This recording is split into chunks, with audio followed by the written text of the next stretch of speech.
Stella Family. Kembali lagi kita di acara Dr. Stella, acara yang kita tunggu-tunggu. Dan hari ini kita akan membahas tentang tanda bahaya kehamilan. Pastinya ditunggu-tunggu oleh Stella Family dan khususnya pada moms yang dalam masa kehamilan. Dan hari ini kita bersama Dr. Rahma Bahtiar, spesialis kandungan dan kebidanan. Sudah bergabung bersama kita. Halo dokter, apa kabar? Halo, kabar baik. Apa kabar semua Stella Family yang sudah bergabung di acara Bincang bersama Dr. Stella. Stella Family yang sudah bergabung bersama kita, terima kasih dan ikuti terus live kita hari ini karena di akhir live kita akan ada sesi tanya jawab. Jadi Stella Family langsung dapat memberikan pertanyaannya dan akan dijawab langsung oleh Dr. Rahma. Langsung saja kita dengarkan materi dari Dr. Rahma tentang tanda bahaya kehamilan. Silakan dokter. Oke, ini kita tanda bahaya kehamilan.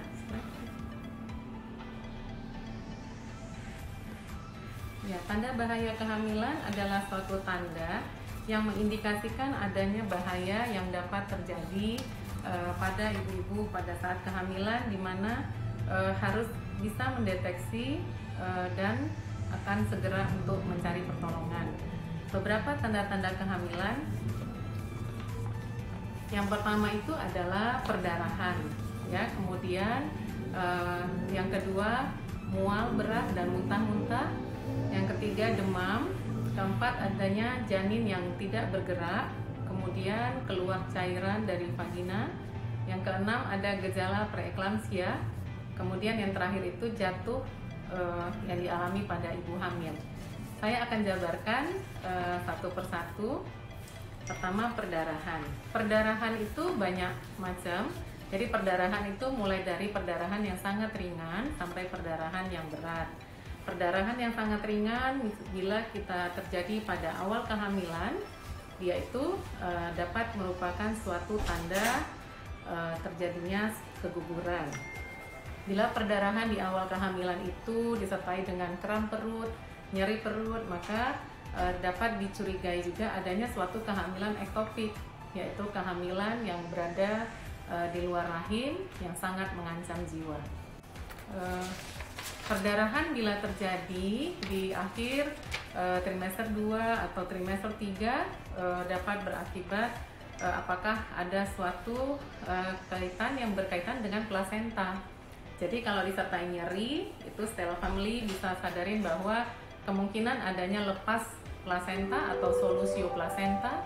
Tapi bila perdarahan terjadi tanpa rasa nyeri, itu kemungkinan besar berkaitan dengan letak plasenta yang biasa kita kenal dengan plasenta previa.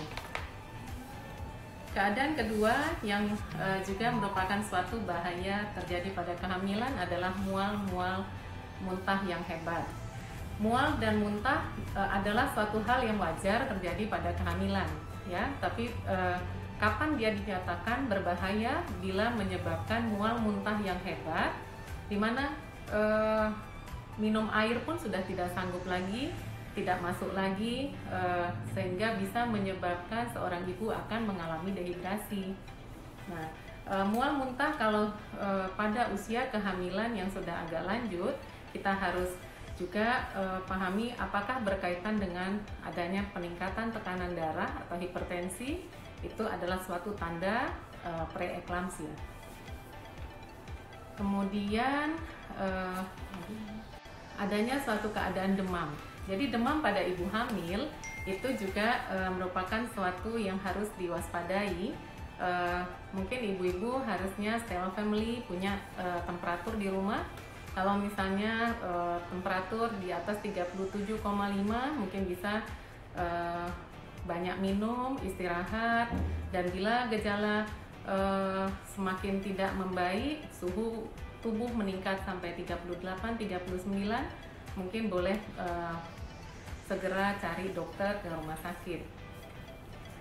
Kemudian gejala yang perlu diwaspadai adalah bila janinnya kurang bergerak. Jadi janin yang kurang bergerak ibu-ibu yang sedang hamil juga harus paham dan mewaspadai gerakan bayi. Nanti kita bahas kapan biasa ibu hamil itu merasakan gerak. Ibu hamil merasakan gerakan paling sering itu di 18-20 minggu.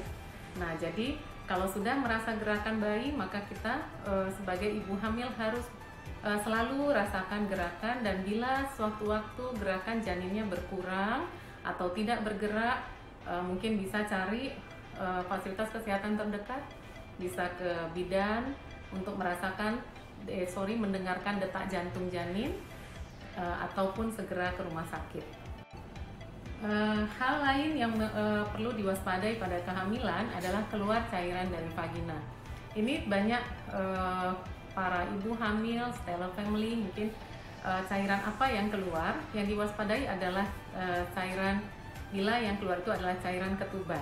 Selalu menjadi pertanyaan, bagaimana cairan ketuban itu bisa dibedakan, dokter? Karena sebagai ibu-ibu yang dihamil pertama biasanya sangat sulit membedakan cairan yang keluar apakah ketuban atau keputihan. Nah, jadi kita nanti dapat bedakan kalau cairan yang keluar itu konsistensinya seperti urin, ya. Nah, mungkin itu kita boleh curiga suatu ketuban. Dan kalau ibunya ke kamar mandi, usahakan berkemih. Bila selesai berkemih dan masih ada cairan yang mengalir, maka itu kita curiga adalah air ketuban. Nah, bila ada air ketuban keluar, Stella family tentu harus segera ke rumah sakit, cari dokter untuk dipastikan.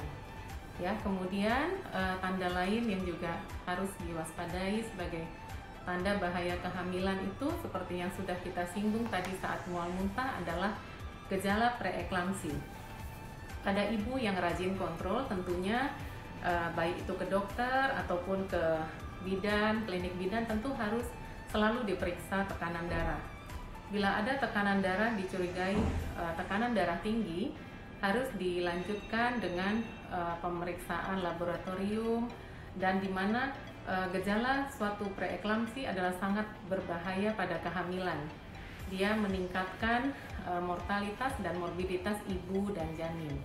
Sehingga pada ibu yang rajin kontrol dengan tekanan darah tinggi pasti akan ada pemeriksaan lanjutan. Kemudian yang terakhir adalah jatuh. Jadi bahaya jatuh pada ibu hamil juga sering terjadi karena apalagi di saat kehamilan udah semakin berat, ibu hamil itu akan agak sulit menjaga keseimbangan tubuh saat berjalan, ya. Jadi bila terjatuh, yang perlu diwaspadai adalah bila ada cairan yang keluar, baik itu ketuban ataupun darah, dan janinnya harus tetap bergerak. Nah, bila jatuh terduduk mungkin biasanya tidak terlalu berbahaya karena janin berada dalam ketuban sebagai pelindungnya. Tapi bila ibu misalnya terjatuh dengan ada benturan di perut ibu dan disertai nyeri yang sangat, harus segera ke rumah sakit. Mungkin itu beberapa tanda-tanda bahaya pada kehamilan yang bisa saya sampaikan. Saya kembalikan ke moderator, Dr. Dwi. Terima kasih.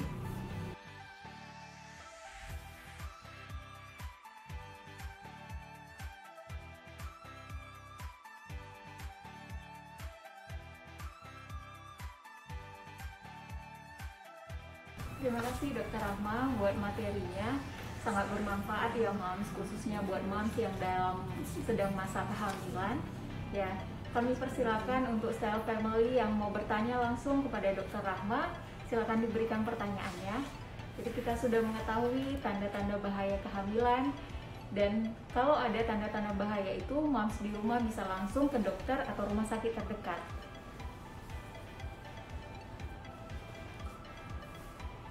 Kita tunggu pertanyaannya ya.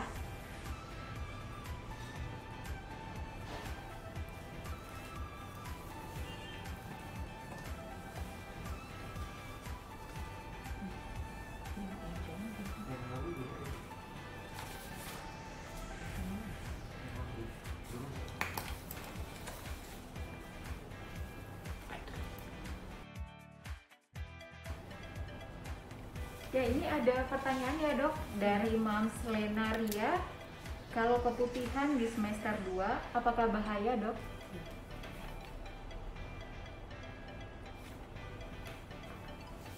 Ya, oke. Dari Mams Lenaria, saya coba menjawab. Bila ada keputihan pada trimester kedua, jadi keputihan itu sendiri harus dibedakan karena pada kehamilan biasa jumlah cairan vagina pun akibat hormonal dia akan juga lebih banyak dari ibu yang tidak hamil. Keputihan yang berbahaya bila menyebabkan perubahan dari aroma keputihan seperti agak berbau amis, kemudian bila ada keputihan yang gatal dan berubah warna sampai kuning kehijauan, berarti itu kita curiga ada suatu infeksi. Bila keputihan ada infeksi bakteri atau jamur, tentu harus diobati, Mams, karena bila tidak diobati itu nanti akan beresiko mempermudah untuk terjadinya pecah ketuban pecah dini, beresiko untuk kelahiran bayi prematur. Jadi tentu harus cari dokter untuk dilihat tingkat parah keputihannya. Terima kasih. Ya, ini masih ada pertanyaan dok. Ya, ini dari Low Carbo Medan. Apa saja pemeriksaan yang diperlukan untuk cek preeklamsi selain cek tensi ya dok? Apakah perlu cek darah? Oke, ya. Jadi kalau saya langsung jawab, pemeriksaan selain pemeriksaan tekanan darah pada pasien yang preeklamsi itu bisa diperiksa darah dan urin. Jadi kalau dari pemeriksaan urin kita harus melihat apakah ada protein urin, ya keluarnya protein dari urin yang bisa dideteksi. Kemudian kalau dari pemeriksaan darah ada faktor-faktor panel pemeriksaan yang beresiko. Jadi kalau misalnya pada pasien preeklamsi itu harus dicek juga kondisi fungsi faal hati, kemudian faal pembekuan darah, di mana pada preeklamsi yang berat itu sudah mengganggu ke faal hati dan proses hemostasis darah. Terima kasih.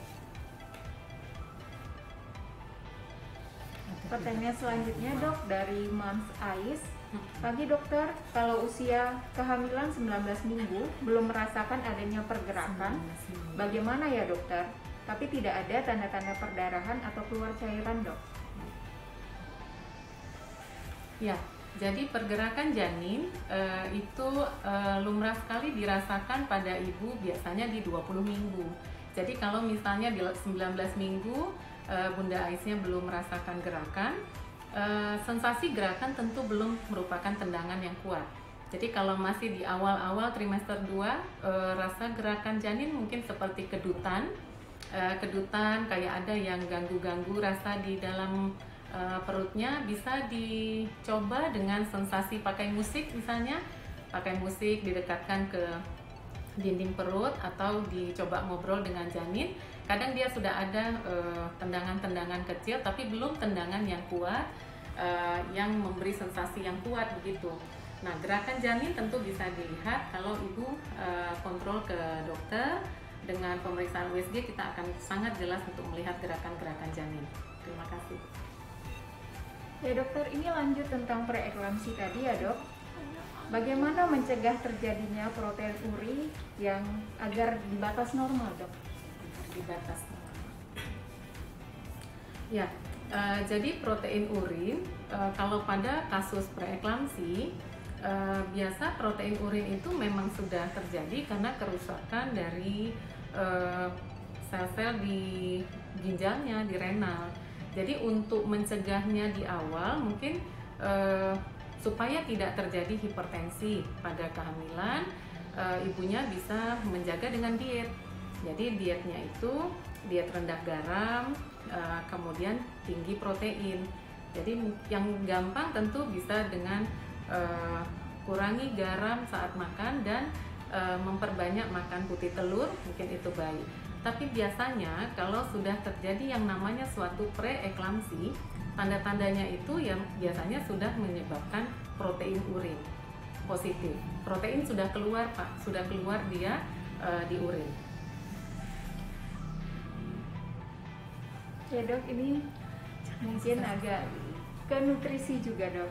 Ya, yang wajib dikonsumsi ibu hamil, nutrisi apa ya dok? Nutrisi yang wajib dikonsumsi untuk ibu hamil tentu nutrisi makanan yang sehat, nutrisi yang berimbang. Jadi kalau sebenarnya tidak terlalu sulit, tapi ibu pastinya harus makan makanan yang sehat, di mana kurangi jajanan, kurangi penyedap-penyedap vetsin, lebih ke makanan rumahan. Nah, dengan komposisi yang seimbang, jadi cukup protein, cukup karbo, ya. Kalau bisa minum susu silahkan, karena susu sebagai pelengkap pada kehamilan juga. Terima kasih. Ya, terima kasih dok. Ini tentang rubella dokter, bisa kita jawab ya dok ya. Dokter, gimana kalau IgM, IgG rubella positif? Apakah tetap ada resiko cacat bayi dok? Ya, jadi kalau pemeriksaan virus rubella, IgM dan IgG-nya positif, berarti di tubuh ibu ada sedang infeksi aktif rubella. Itu sebaiknya diobati. Sangat berkaitan bila terjadinya di trimester awal, tentu beresiko untuk cacat janin. Ya, jadi kalau misalnya diperiksa dan ada positif, seharusnya di treatment. Ada terapi yang bisa diberikan pada ibu saat hamil supaya tidak beresiko cacat bayi. Terima kasih. Ya, ini satu lagi pertanyaan ya dokter, tentang nutrisi juga. Ya. Jika sudah mengkonsumsi susu hamil sekaligus asam folat, apakah mungkin terjadi kelebihan asam folat dok? Kelebihan asam folat dari konsumsi susu hamil harusnya tidak terjadi, Bu. Ya, karena pada susu hamil itu asam folatnya biasanya tidak terlalu tinggi. Sedangkan konsumsi asam folat itu bisa sampai 1000, bahkan ada tablet pun yang 5000 mikrogram. Jadi kalau misalnya ibu minum susu pada saat kehamilan, seharusnya tidak terjadi untuk kelebihan dosis asam folat. Terima kasih. Oke dokter, ini masih banyak Stella Family yang mau bertanya dok. Kita lanjut ya dok. Ya. Dokter, usia kehamilan saya 35 minggu. Makan makanan pedas bisa membuat kontraksi ya dok?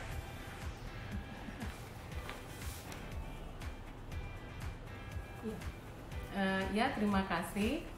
Usia kehamilan 35 minggu sebenarnya sudah mulai ada kontraksi-kontraksi palsu. Nah, kalau ibu makan makanan pedas, sebenarnya tidak ada literatur yang menyatakan makan makanan pedas langsung menjadi kontraksi.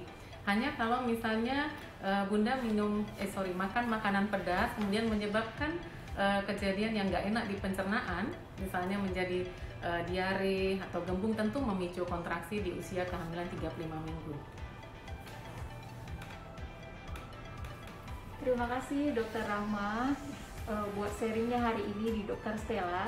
Terima kasih juga buat Stella Family yang telah mengikuti acara Dokter Stella hari ini. Terima kasih buat kontribusinya dan pertanyaannya.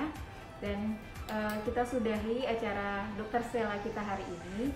Jadi moms di rumah khususnya yang pada masa kehamilan sudah tahu tanda-tanda bahaya kehamilan, dan jika terdapat tanda-tanda bahaya kehamilan tersebut dapat langsung mengunjungi dokter dan rumah sakit terdekat. Dan Dokter Rahma, spesialis kandungan dan kebidanan, itu berpraktik di Rumah Sakit Stella Maris.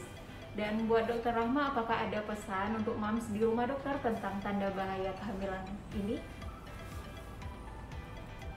Ya, bagi Stella Family, para moms yang lagi di rumah yang sudah mengikuti IG Live kami, saya pesankan untuk tetap jaga kesehatan dan mewaspadai tanda-tanda bahaya kehamilan yang sudah saya paparkan sebelumnya. Semoga kita tetap sehat, jaga kesehatan, tetap dengan prokes di zaman pandemi ini. Ya, sehat semua buat moms Stella Family. Assalamualaikum. Sampai jumpa, salam Dokter Stella.